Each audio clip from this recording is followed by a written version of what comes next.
I realized on the video I did about my January budget and actual expenses that I did not show you the sheets. So I'm going to try to do that right now.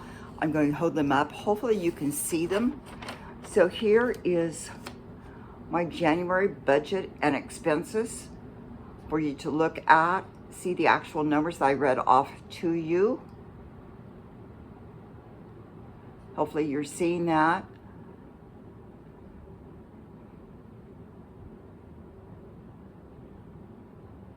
There you go. Hopefully that's clear enough that you can read it. I know it's handwritten and not typed up on the computer or printed. And I think I said this too, but I am going to show this to you too.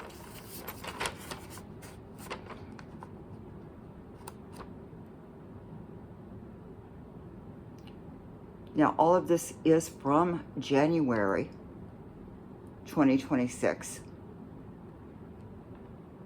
So based on the last video that I did on my January 2026 budget and actual expenses. Now I'm going to talk about the February budget. My February budget, the Medicare Part B is the $203 that was also in the January budget.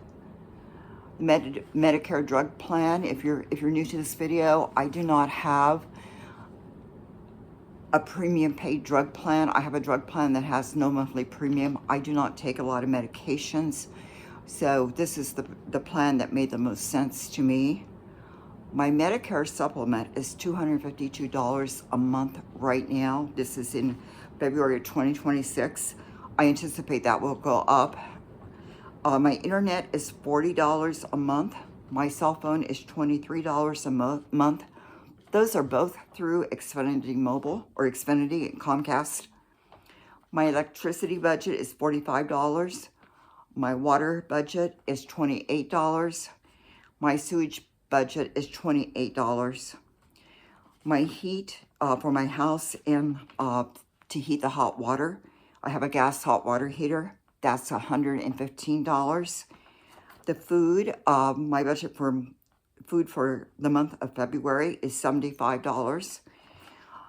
The budget for gasoline for the car for February is $40.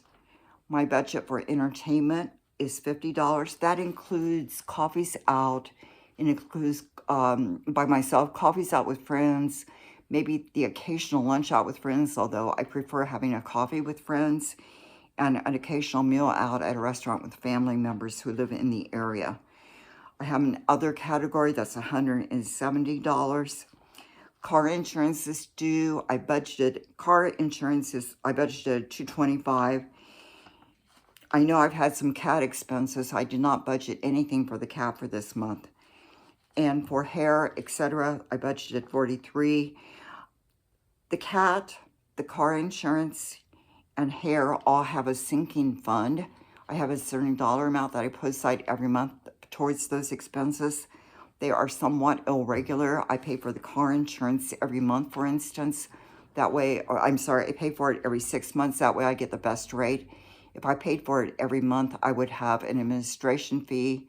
And the amount that I put aside is the amount that I would put aside paying for it every 6 months instead of the monthly amount, which would be a few extra dollars that I would put aside into that sinking fund if I put the amount in that I would pay monthly.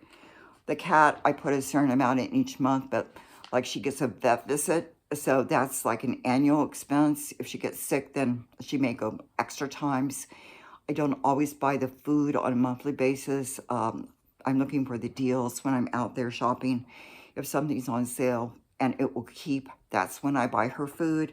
So again, it's not always an even monthly expense. The hair, I do it when I feel like I need to. The hair, etc., I put a certain amount aside each month for that.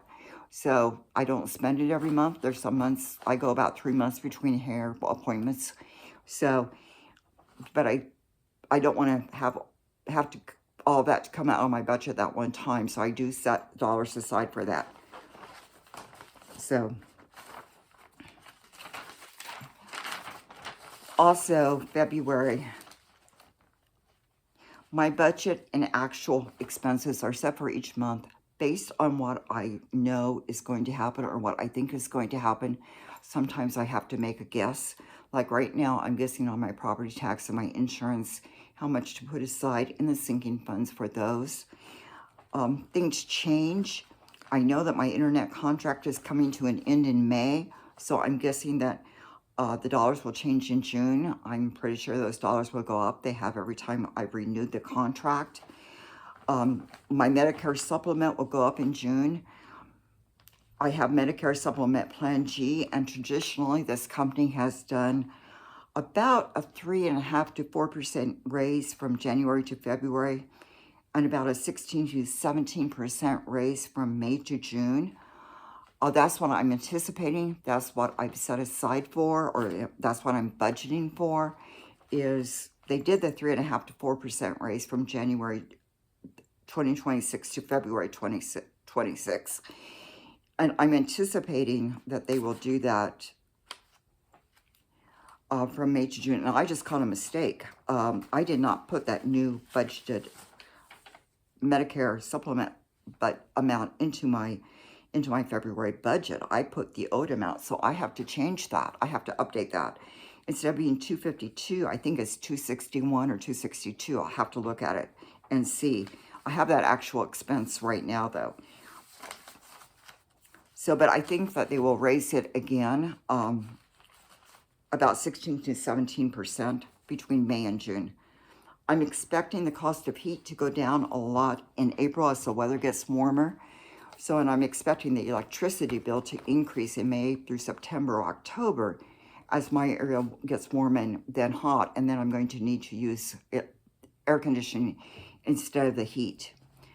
My property insurance has been going up a lot over the last couple of years, and unfortunately, I'm expecting that to continue to go up, and the same with my property tax. I'm expecting it to continue to go up. The county assessor's office assessed my property at a lot higher value for the year that we're into than what they had before. So I'm expecting that bill to be quite a bit larger. I don't know how much, but I'm estimating that a larger amount when I'm putting the money into the sinking fund. I'd rather have too much in the sinking fund than not have enough in the sinking fund. I don't want to come up short on anything and then have to scramble to get the money. It's just, it feels stressful to me to have to do that. So I don't want to put myself in that situation. I tried to keep my stress down, and especially my financial stress down. So I don't want to have to do that. So, but that's my budget. And again, I messed up on the Medicare supplement. So I'll have to go back and revise that, and that will add a few dollars to my bottom line. So have a good one.